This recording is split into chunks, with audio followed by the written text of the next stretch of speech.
When a promotion to leadership happens, it is a career change, not just a promotion, a complete shift in the work and expectations. In this episode, I sit down with Amanda Rice, a seasoned SaaS sales executive turned career coach, to explore what it really takes to succeed and grow in today's dynamic sales landscape, and really in the people leadership landscape, especially for teams who tend to be on the competitive and driven side. Amanda has hired and coached hundreds of sales professionals. Now, through her coaching practice, she helps sales professionals land their next opportunity, negotiate better offers, and confidently navigate career transitions.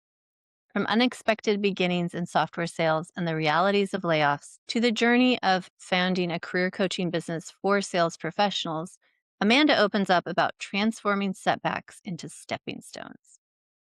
Together, we dive into the unique motivations of high-performing sales pros, how the drive to hit quota shifts with life changes, and why career paths aren't a straight ladder, but more like a jungle gym. You'll hear about the critical differences between individual contributor and management tracks, the value of clarity and specificity in job searches, and how to leverage team dynamics for leadership success.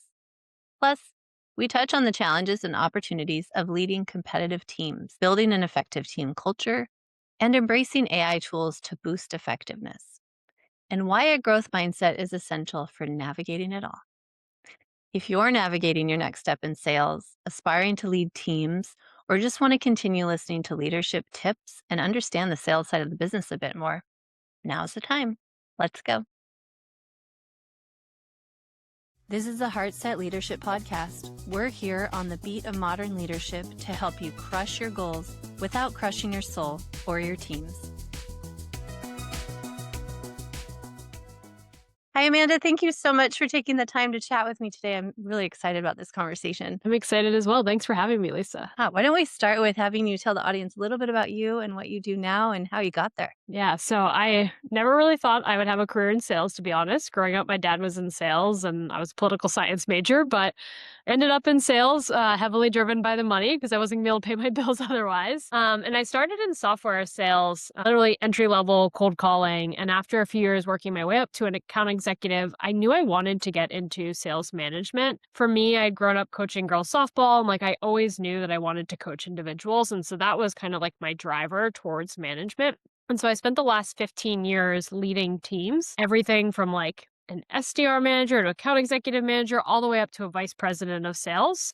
Again, heavily focused on that software space. And then I was impacted actually by 2 layoffs towards the end of my career, which is very common nowadays in the tech landscape. Looking back on it, that was probably the best thing that ever happened to me.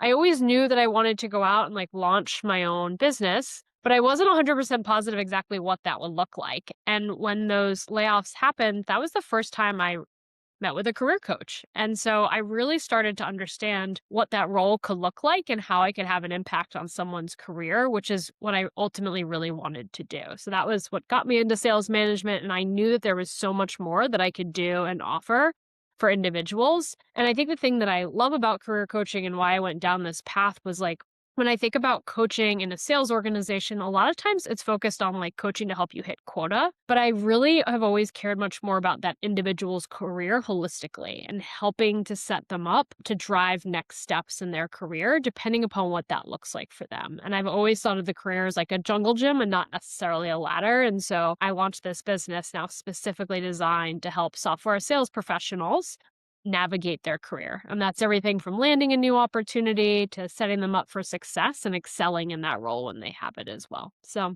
that's a little bit about my background and how I got into career coaching. I love it. Oh, there's so much to unpack there. So first of all, we have this in common that we're just coaches at our core, right? You said you coached softball when you were younger. Yeah, I was a swim team and water polo coach and just loved it. But like you said, didn't pay enough of the bills. It was one of those things you do on the side, right? Yeah, eventually grew my career in administration within athletics, which was fascinating. And then I did coach coaches that had been able to find that career path, but it's so rare. So I totally feel you on that, and not surprised that you ended up full circle being a coach in a different way. On the sales side, I've had some clients too within the sales world, and it's really opened my eyes to the personality type and kind of the drive that you need to have to succeed within that environment. This isn't something I don't necessarily relate to, but I can empathize with. So tell me a little bit more about when someone is within sales and their drive is to hit quota and they're going for that and then they're looking at what do I do next? What usually happens? Where do you see people have that moment of this this isn't all I want to do in my career. There's something else that I want to add to my portfolio. It's interesting. Working with sales professionals, I think about like drive and motivation in general. And a lot of them are driven by themselves. Like they have this natural kind of drive.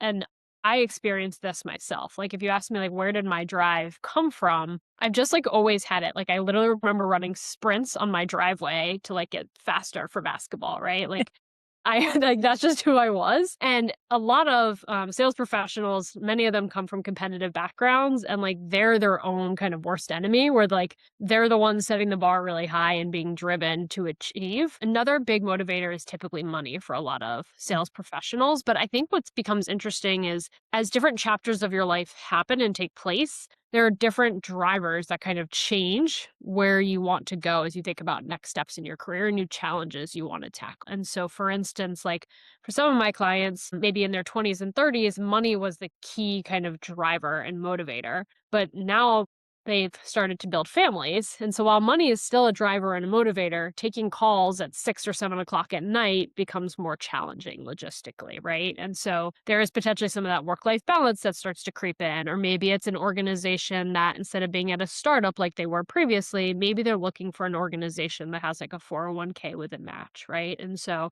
I think if you think about like what are some of your values and priorities and starting there and aligning as best as possible some of the personal and professional together to figure out, well, what do my drivers look like today and how do I build that picture into my career? That's been some of the key things that I found to be successful to set them up in that next chapter in their career. It's great. So you're helping people really with that clarity of like, well, what's your next best step? It's not necessarily what had served you before. It's what can serve you now. Exactly. And Mhm. if you can build a little bit further down the road, right? But for many of us, like understanding what things look like 3 to 5, even 10 years down the road can be tougher. And so it's like if we have that picture and vision, great. But what also makes the most sense short term as well. Yeah, I'm seeing that shift, aren't you, with clients where it's like, okay, we are dealing with layoffs and organizations that are unsteady. That used to be the more tried and true. I can stay here for 10 years. I'll be good as long as I'm producing. And now that all has been shaken up in the last couple of years. So figuring out what's good for you at this moment, I see that a lot of power in that too. Yeah. It's Mm. interesting. I was just connecting with a recruiter and we were talking about when individuals come to her, a lot of times they ask for help, but they're very vague. So like, can you review my resume? Do you have any roles that are open and available? And being specific is helpful for them as well, right? And so Mhm. it's interesting because the clarity is not only helpful for you as an individual going to find the right organization, but it's helpful when you connect to your network and say, these are the types of roles that I'm looking for, or you're talking to recruiters and they may know of different types of opportunities, but they need to know, again, what you're targeting. And so you need to come to the table with that. Right. So true. That magnetism effect, I call it. Like, put it out, the magnet will come back to you. And when you just blur down the magnet, I don't know what that's called technically, but there's magnets that are stickier than others, right? There's some like you go to use a magnet and you're like, why won't you stay on the board? Like, it's not watered down, but you know what I mean? Like, it's just Yeah. not as strong of that impact. So it's hard to see people, it's hard to see them connect the dots. You need to Yeah. do it for them. Tell them very explicitly what you need. Great analogy. I literally have this visual. My daughter has these people magnets and that like certain hands and feet have to connect together when she goes to push them together. If it's repelling, it's like a really Mhm. strong repel and she can't figure it out, right? And it's frustrating. And so she has to like realize that it connects with the other one. But that is such a great analogy to talk through and help individuals understand that as well. Yeah. Now I just have to figure out the scientific phrasing. It's not water. I am not going to be your help. We're not talking sciences today. So another thing that I've noticed, which I would love to pick your brain on for a second, and we can get into a little bit more about when sales professionals are looking for a promotional opportunity or where to go next. And maybe it's not that commission based role anymore. There's maybe more to it that they're looking for. And as we lead into that, one thing I've noticed is that every organization is looking for a great salesperson, right? There have been a lot of layoffs that people are dealing with. But I do find that if someone's willing to go into like a true sales account management role, they're pretty prolific in the world. People are always looking for a good salesperson to represent their product. Do you see this as well? 100%. There's tons of amazing opportunities out there. And even some of those organizations that did layoffs like a month or two ago, they're hiring again. That's part of the world that we live in. And so there's a lot of great opportunities. It's about identifying your traits and skills and applying to those right roles so you can stand out and land the right opportunity for you as well. Mhm. Let's say you start kind of base level. You're a salesperson for product, is cold calling, doing things that the layperson thinks of when it comes to sales, right? Like this is why so many people I think have a strange connotation with sales. They're like, oh, I don't want to go into sales. There's this thing about it, but there's so many brilliant personalities out there I've seen that do really well with the relationship build and all of that on the sales side. There's so much more to it than just the numbers. Yep. But when someone feels like, okay, I've been there, done that, I've done a great job at it, and I'm looking for a promotion or I'm looking for something next, what are some of the avenues that you see that are possibilities? And then we can get into how to land those opportunities. Yeah, so I think of it as like there's two types of career tracks too. So there's an individual contributor role, which is like you're owning your own number and your quota. And then there's a management opportunity, right? Where you're owning a team's number. And so I think of those as very separate promotion tracks because the second in which you step off an individual contributor track over to management, it's really not a promotion, it's a career change. And so on the individual contributor side, because this is where most individuals are starting their career in the software space, the most entry level roles that exist out there is either this SDR or BDR, which is sales development representative or business development representative. It's basically the same thing. And ultimately, you're typically cold calling or maybe following up on some leads to schedule meetings. And at that point, you stop working with a client, and then an account executive is typically the title, picks up with that client to manage them from demonstration of the product to signing them up. And then a lot of times at that point, it's handed off. And so that's the other thing to keep in mind. So that there's different components of sales. There's selling to like a brand new customer, which is a lot of times considered a net new customer. And then there's also selling to your existing customers. And so on the back half of things, now you have that customer, there's someone that's renewing that customer. And that's an extremely important part of the business's revenue. That's typically the majority of the revenue too, from a business perspective.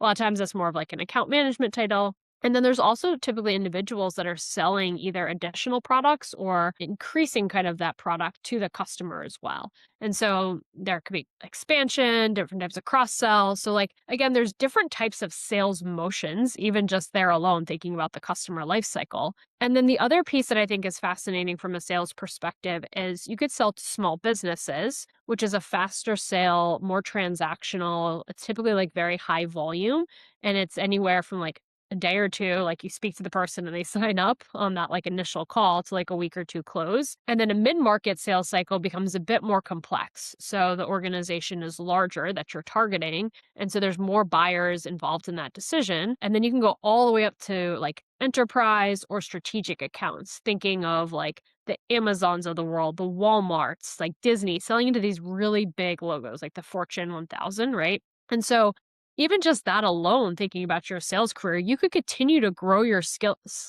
set by selling to like more complex organizations. So that's one way to grow. Another way could potentially be instead of selling to net new customers, you're selling to your existing customer base. And so again, there's a lot of different ways to think about growing your skill set there, but you could even look at different verticals. So maybe you're now selling a new product line. Maybe you started selling in the healthcare space and now maybe you're selling to school districts, right? So there's a lot of interesting ways to think about growth from an individual contributor's perspective. And to be honest, your W 2 can increase drastically from that like entry level SDR, SMB, AE type of role, all the way up to those enterprise types of roles. And a lot of times, enterprise sellers are earning more than frontline sales managers. Similar to food and beverage with tips, right? So a lot of times people that are wait staff are like, I don't want to be a manager. I want to get all my tips. It's just different. Like I want my commission at the end of the day. Yes, Um, great analogy. so when it comes to, I love your phrase, by the way, moving into a leadership role is not a promotion. It's a career change because there's different skill sets we know in leadership. There's different motivators. There's different components to how you show up for others. It's very different than when you're going out and you need to worry about your own work primarily and what you're doing. Let's talk more about that on the leadership side. And I can imagine that there must be so much complexity with leading those competitive edge people that are looking at the dollars and they're looking at their personal gain a lot of times. And there's so much relationship going on between everyone in the team, but then externally, like you are the external faces and you're going out. And so there's just all this interpersonal communication and dynamics and group dynamics. Tell me more about what you've seen when someone's ready for leadership. What's going on for them motivation wise? What's changing for them? And then, yeah, let's keep talking about that part. I'm so curious on the leadership side. I think the first thing you have to think about, so one, I actually think of it as like management, not necessarily leadership too, because you could still be a leader and be an individual contributor. I still believe the best managers are also really strong leaders as well. But if I think about like being a manager, your entire world has changed. You went from like owning your own calendar and schedule to all of a sudden, lots of new meetings are dropped on your calendar. You have all of these individuals that you're responsible for. And so your success is dependent upon the success of this team, not on just your individual success. And that's impacting your commission. And so that shift is massive for a lot of individuals. I mean, your calendar is typically like slammed like 9 to 5. I remember I used to have to put like 2 whole blocks on my calendar for like fire drills to basically put out across the day and have time to be able to like answer the team's questions because it's this like constant flux of things coming in. And so time management and like thinking through how do you delegate stuff and how do you respond back to your team is like really critical skill sets, which is so different from being an individual contributor. Yeah, like maybe an SDR booked a meeting on your calendar, something's popping up last minute with a client, but the volume of it is nowhere near the same as what you're dealing with when you become a leader for the first time. And so you have to be really smart about how you're structuring your day and building time with your team to set them up for success. Because the best way you win is by supporting the individuals on your team to be successful when you're not in the room. If you're just selling and closing deals for them, that's not helpful because ultimately the team's not going to achieve that number. And as you mentioned, each of these individuals is highly competitive and they're trying to achieve their numbers. So sometimes they'll play well in the sandbox and other times they won't either. And so you're trying to unpack their individual motivations because the team ultimately succeeds when the team hits their number. But sometimes the individuals may not necessarily want everyone else to be hitting their number. So some individuals are going to keep their knowledge and hold it really tight. And you're trying to get your team to share that knowledge to help everyone get elevated and bring them up to the next level, which can be like a really big challenge to set new leaders and managers up for success as well. It's a Mhm. fascinating dynamic that sales managers are responsible for. Yeah, it's so fascinating. Back to when I was managing coaches that were all competitive, it was vying for resources within the environment that we were in. And so, very Mhm. similar. It's not similar in the nature of like bringing in dollars, but they were competing for the same members to, I want them on swim team, I want them on climbing. Like, Yep. there's only so much time in the day that these kids or adults that were competing could do sports. So they had the same finite amount of people to pull from. So it was very competitive in that way. And then you add on the layer of they are competitive people. Yes. Fascinating dialogue and conversation and trying to manage that can get really tricky. So I'm sure you have tons of stories. I don't know if you have a story around that internal competitive dynamics when someone's maybe emerging into leadership in this way, what they should be thinking of, how to skill up, any stories or advice you have for emerging leaders within this space? Yeah, I think the first piece that is critical to your success. So I always think of it as like people and kind of process. And so on the people front, you need to get to know your team. What are their strengths? What are their motivators? Um, and a lot of times we focus in from a coaching perspective on like their areas of opportunity. But if you also uncover what their strengths are and help them perform even better in some of those areas, then that can set you and the team up to be successful. And so, like, if you understand what's driving their motivation, for some, they may want to get into leadership roles in the future. A lot of individuals actually like helping others too, right? And so they may be competitive, but if you know that that's a driver for them, then there could be opportunities where they may be open to sharing information and knowledge with other team members, right? And so, but it all starts by getting to know what makes that individual tick. And so I would highly recommend for new managers, like starting to build those relationships and building that team culture and fun dynamic as well too. So it's like, how do you get the team to come together and collaborate and create those types of environments to set the overall team up for success and have team goals that you're driving towards? Because if you can get them to work as a collective unit too, then man, it's like it's better than anything you'd ever experienced because like I remember probably one of my highest performing teams. It's when the team is teaching each other stuff and maybe I said it to that individual like 2 weeks ago, but it didn't click coming from me. It clicks a lot of times when it comes from a peer. And so the more you can get them to interact together and learn from each other, the more you can also lighten your load from a management perspective. And they become stronger as individuals as well. And it sets them up for success in their careers too. So it's this really powerful dynamic when you get to know your people and help create that team culture. So, do you have any favorite like team building activities or things that tend to appeal to sales teams in a fun way? Good question.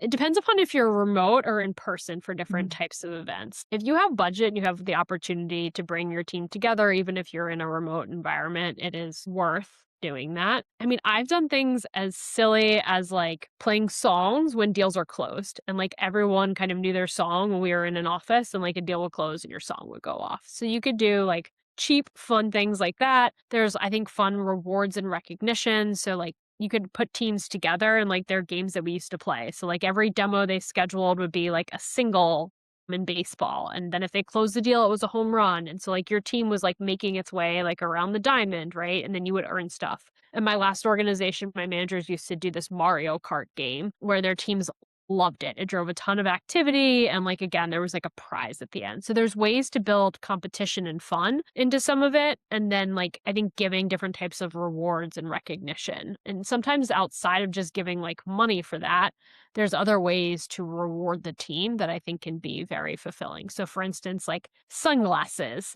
is one that could be a fun giveaway. But you all want to drive it back towards the individuals on your team and what they care most about. So when a new leader is coming in, I love this, really good ideas about games and making it kind of lighthearted celebrations, right? We're celebrating even the milestones and the small wins before the big win, like your baseball diamond analogy. Love that. So when a new leader's coming in, you're also recommending before you even do any of that, really get to know your people and understand that relationship building, and how you relate to them and how they relate to each other. You're saying that's where the work should begin before you try to tackle any fun nuance because you it might not hit right. Exactly. Yep. And my favorite is I used to have the team drive a lot of these activities. So, like, sometimes I would nominate an individual on the team and they would organize like a virtual team event. One time, like, we made dumplings together. But again, it's driven by individuals on the team, right?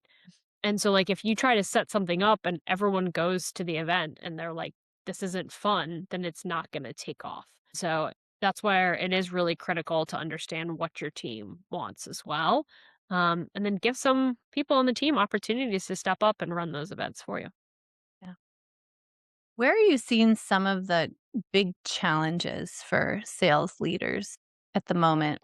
I think it depends on your organization and where you're at too from a leadership perspective. So, if you're hiring and building your team out, that's like a different challenge, right? Than like you've got people in seat and you're setting them up for success. Cuz hiring great talent is the number one most important thing that you can do to be successful from a leadership perspective. You could be an awful manager and leader. And if you have great people, they're probably still going to find a way to be successful.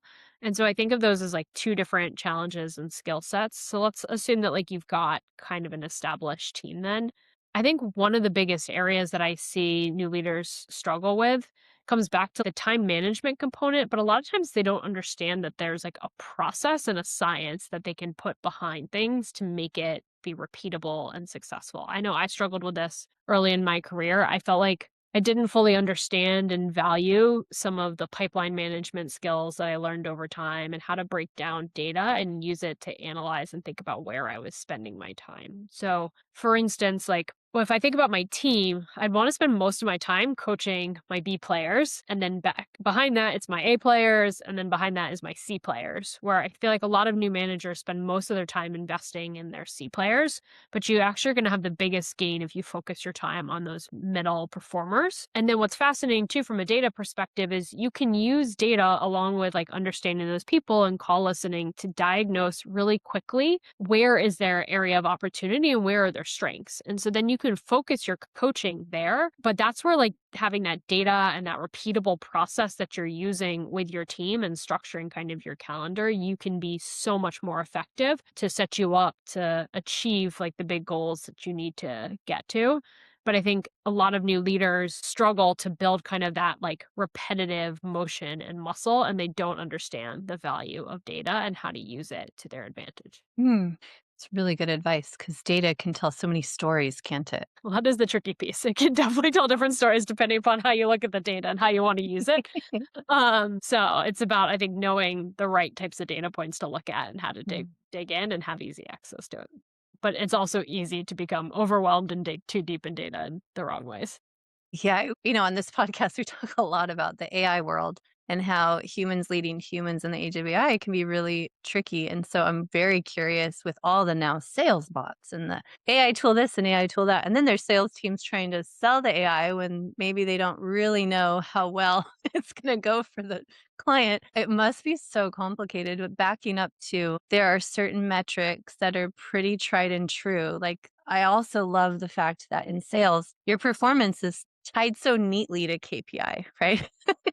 Very black and white. Yeah, compared to a lot of business operations professionals that are like, I don't really know what my expectations are because it's not spelled out very clearly. Like in sales, at least there's that dynamic, which is why some people don't do well in it because it's too much pressure and it causes anxiety. Other people love the black and white nature of it and they try to crush those goals.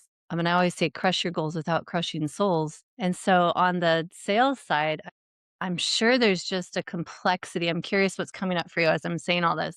There's this complexity of like the humans are still the ones behind the accounts landing. And I feel like even more so, I don't know if B2B, B2C is different in your mind right now, but especially if you're trying to grow your business and you're looking for a product to help you do that. So on the B2B side, you want to know the person that's going to help you implement that software or bring the product into your fold and you're gonna want a human to help you do that. You're not gonna want an AI tool to be telling you what to do. Like, there's a compassion, there's an understanding. Yeah, what's coming up for you as I'm saying all of this? Yeah. So today, so far in the software sales lens on how I've seen AI be used, it's typically more like behind the scenes to support the seller. And I don't know like the exact stats and numbers. I was reading a newsletter the other day about it, but basically, like let's call it roughly 30% of a sales professional's time is spent in front of the customer, client facing. And so 70% of their time is much more focused on this admin work in these other areas. And I think that is the power of AI. And so it's like, for instance, Fathom note takers. It takes amazing notes from the call and conversation. Then, from a rep perspective, if you're an enterprise rep, you need to put together an action plan. You need to send follow up to the client. You need to update your CRM with these notes. You need to make sure you're up to date for your pipeline and forecast calls and meetings, right? And so these note takers can take all of that information and now generate the follow up email, the action plans. It can help you update your CRM so you're not spending time doing that. So now you're prepared for your forecast meetings. It can give you reminders of like, hey, these are the clients I need to follow up with. Like, so there's a ton of power in the administrative tasks that were tied into sales historically. And so that today has been probably the number one gain that we're seeing. It'll be interesting because over time, I think that some of the role of like an SDR or BDR may potentially shift and go away. But even today, like we're still hiring individuals to go and make those calls and have those conversations. But a lot of that, even their almost like admin work of like prospecting and building those emails is now being taken off their plates by this new AI that's been brought to light. Yeah, I love what you're saying because it's this benefit of AI when it helps the human that's doing the work, it allows them to do the most impactful work more, right? So on the sales side, imagine that it can just open up some time for the sales pros to go and find those clients and have that human connection so that they're not having to sit at the computer for endless hours, like you said, doing all the administrative work. It's like, Ex- I'm relieved of that and I can do what I'm good at, which is building relationships, going to coffee with people, making those calls. Yeah, Exactly. that's great. I love that. So when you're managing people, I know there's also sales enablement functions, right? People move over and like they help enable the sales team. So I'm sure a lot of the AI's tools are in that world as well if the organization has enough bandwidth to have a sales enablement team. Does this fall a lot on leaders and managers to say, okay, now I've got to figure out how to get my sales team to adopt this tool and learn how to use it effectively so it will free up time.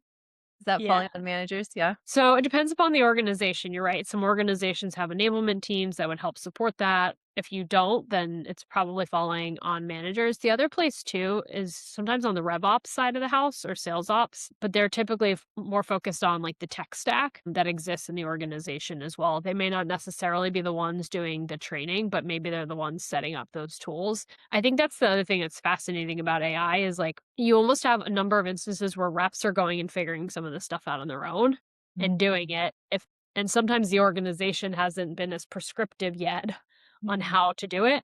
And that also becomes tricky because this is like client information and where are you storing it? And so there's a lot of pieces that also need to be figured out to set the team up for success here as well. And so, yeah, I think a lot of it is driven by the C suite and like what's the stance on AI and how do they expect the organization to use it. And that's driving some of the speed of adoption that you would see. Is this happening more like team wide or is this like pockets of individuals going and figuring it out on their own?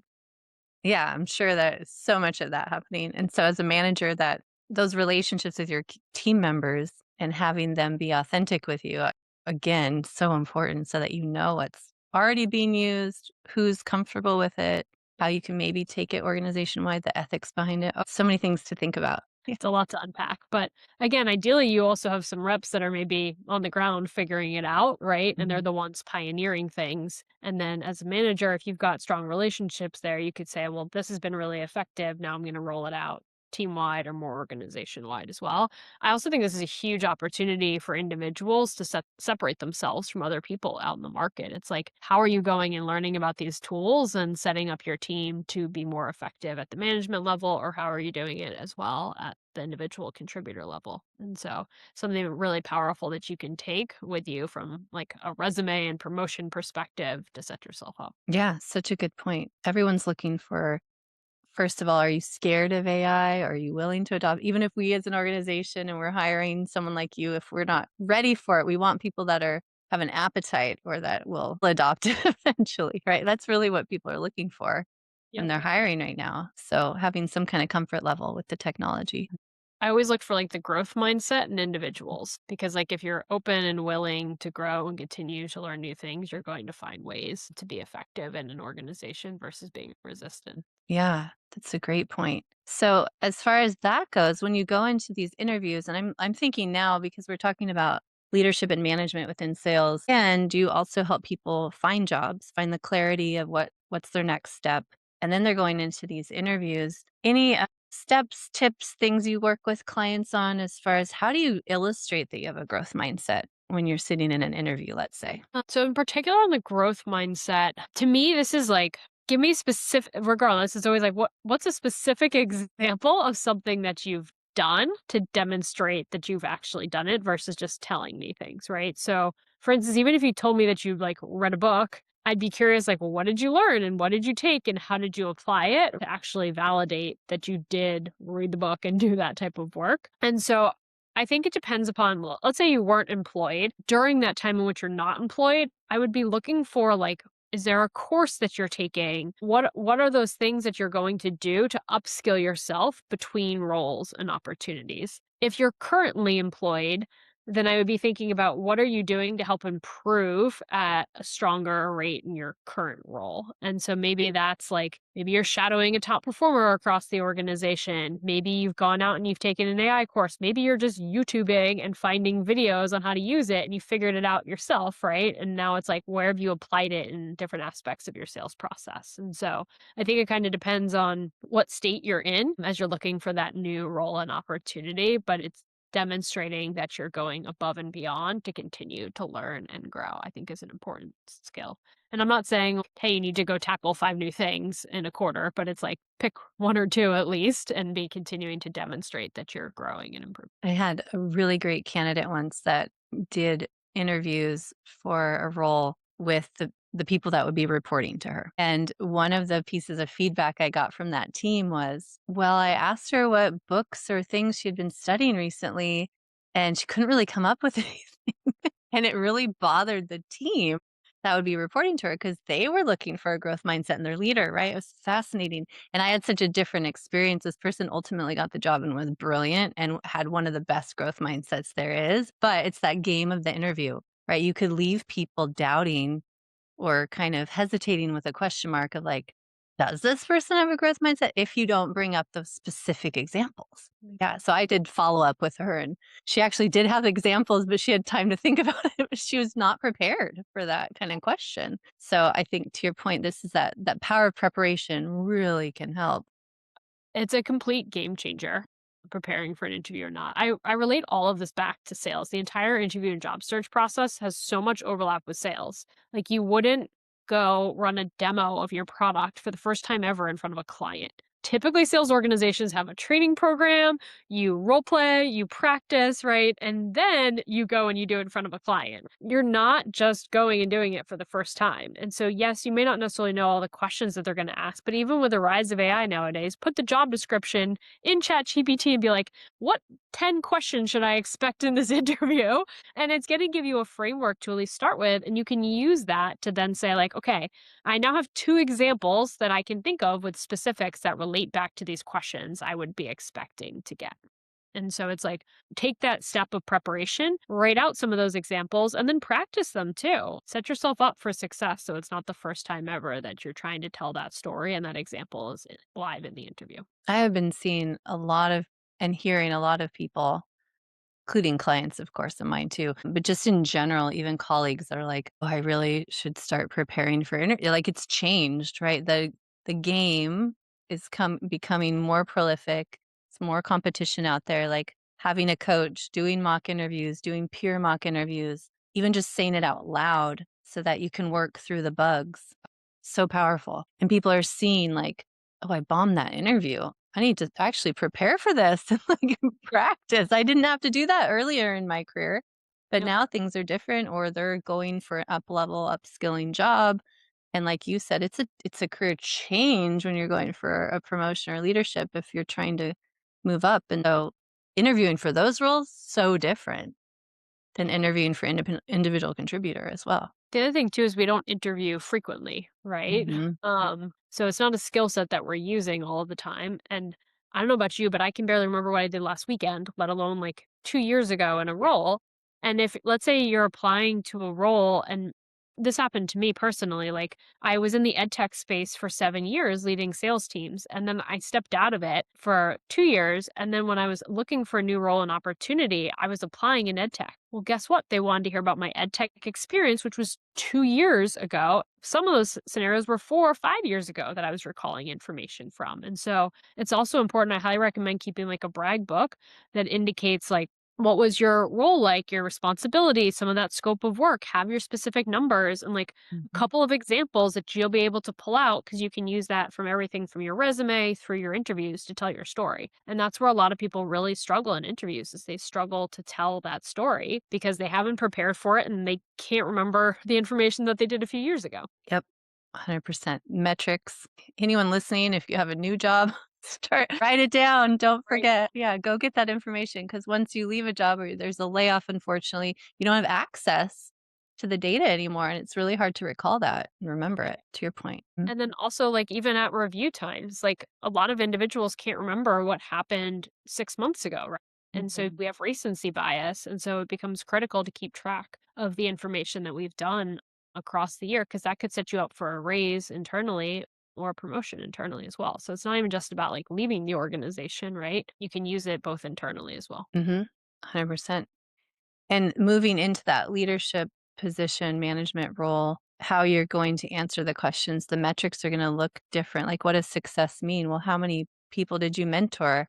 Who are you helping along the way? It's not so much about, oh, you're great at sales, we're going to promote you. It's you're great at sales, and what else do you have to offer in the leadership component? Like, it's interesting. I wrote about this the other day, but if you think about a promotion in an organization, there's like five kind of key steps that you like want to be thinking about to set yourself up. The first piece is like performing in your current role, right? So like you need to be hitting your numbers and exceeding them to set yourself up.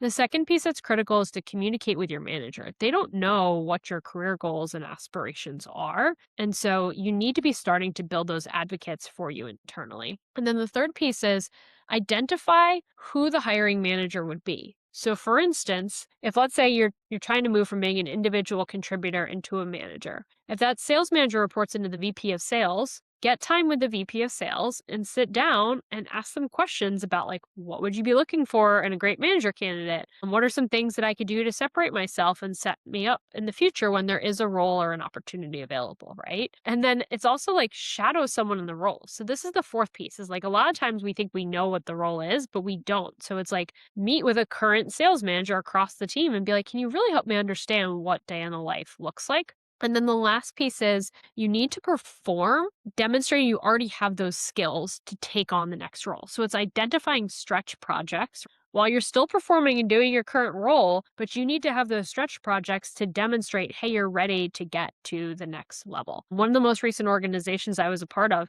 it wasn't even possible to get promoted up through levels unless you had demonstrated examples of those stretch projects for like a minimum of 6 months. They were probably the most black and white organization I've been a part of, but again, if you think about that 5-step framework, that can set you up for success when it comes time for the promotion. So instead of it being like a really formal interview process, it's almost like we know that Amanda is interested in this role. We think she's a great fit because she already has these specific examples. Yeah, we're going to put her through the interview process, but she probably has a leg up over other candidates. This is critical to driving internal promotions. And it's fascinating too, because if I look back at my career, all of the moves that I made going into like the next type of role, they were all internal promotions. And so it's so much easier to move into a new role internally than it is to try to make that jump outside of your organization. Those Right. are some of the steps that I've seen to be really effective as you're trying to navigate going for those next roles within an organization. Great advice. Can you repeat the 5 steps, just the Yep. titles of each? 1, perform. 2, communicate with your manager. 3, let the hiring manager know. 4, shadow someone in the role. And then 5, take on those stretch projects. Of it. I do get a lot of pushback, especially from really junior employees. They're like, "Ugh, stretch project. I have to do more than what I'm paid for." And I always say, it just depends on what your goals are, right? If your goal is to be a multiplier and eventually get paid more than what you're getting paid now, that time spent ahead will pay off in the long run, right? Have you seen this? People have a hard time with stretching or doing extra work, especially with work life balance. And I want to be a healthy employee and Yeah. I don't have time for that. If you're great at your current role, hopefully you could perform that in like 80% of a work week, right? And so then it's like, well, use another 20% to set yourself up for success. I think the other thing too is when you do earn that promotion, how do you go and equip to perform at a very high level? Those stretch projects are going to help set you up so you're not floundering on day one. Because trust me, like when you do get promoted, you typically need to work harder those first 6 months to get yourself up to speed and set yourself up for success. So, in some ways, if you put in the work now, while you're already performing really well in your current role, it's actually going to make your transition easier and decrease the amount of time you maybe have to spend in your ramp to set yourself up. I love that. You should only be doing 80% of the work if you're good at it anyway. I mean, I think about a lot of my top sales reps. I'm like, how do you have time to go to the gym in the middle of the day? I'm like, man, what I would give to have that time back. Yeah, Right? they've figured that rhythm. I love it. Good for Exactly. them. Awesome. Anything that we haven't covered that you wanted to share today? I feel like we've had a really great conversation, and so hopefully it's helpful for those individuals, whether you're seeking kind of a new promotion or working to land a new opportunity. I feel like we've highlighted a lot, Lisa. I've enjoyed it. Yeah, same. So, Amanda, you are the guru for sales career coaching. So, anyone in this field should contact you, in my opinion. So, how can they get a hold of you? Yeah, of course. Two ways. My email address is amanda@amanda-rice.com, where you could check out my website, which is amanda-rice.com, and you can easily schedule time there too. Just love to hear from you. Thank you so much for your insights and your time today. It was a pleasure talking to you. Thanks, Lisa. I appreciate it. Thank you so much for joining today's conversation. Before you go, don't forget to hit that subscribe button and to leave us a 5-star review in support. If you would like to take this conversation further and continue strengthening your leadership heart set, check out heartsetstudio.com and subscribe to our Heartwire newsletter. HeartSet Studio is also available to connect on your leadership development goals and initiatives for you and the other leaders in your organization. Contact us today through the website. And most importantly, thank you so much for all you do for the other humans in your life. We know that you show up with heart time and again, and it is most appreciated.